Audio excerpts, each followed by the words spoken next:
எத்தனை பேர் ட்ரெயின்லலாம் போயிருக்கீங்க? ஒரு லாங் ட்ராவல் போகும்போது பாருங்கள், அந்த நம்ம கம்பார்ட்மெண்ட்டில் நம்ம கூட இருக்கிறவங்க கூட பழகிடுவோம் பாருங்கள்.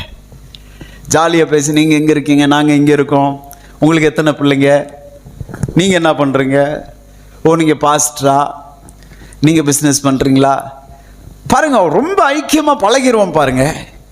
ஆனால் குறிப்பிட்ட இடம் வந்து நம்முடைய ஸ்டாப் வரும்போது, நம்முடைய ஸ்டேஷன் வரும்போது நம்ம அங்கே இறங்கிடுவோம், அவங்க இன்னும் பயணம் பண்ணுவாங்க, இல்லைன்னா அவங்க இறங்கிடுவாங்க, நம்ம பயணம் பண்ணுவோம்.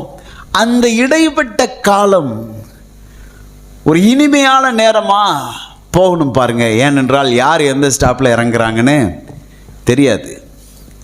பூமிக்குரிய வாழ்க்கையும் அப்படிப்பட்டது தான். என்னுடைய வார்த்தைகளை கேட்டுக்கொண்டிருக்கிற தேவனுடைய பிள்ளையே, இந்த பூமிக்குரிய வாழ்க்கையும் ஒரு பிரயாணத்தை போல இருக்கிறது. பிரைஸ் காட், அல்லேலூயா. அதில் இருக்க வரைக்கும் பிரைஸ் காட், சந்தோஷம்.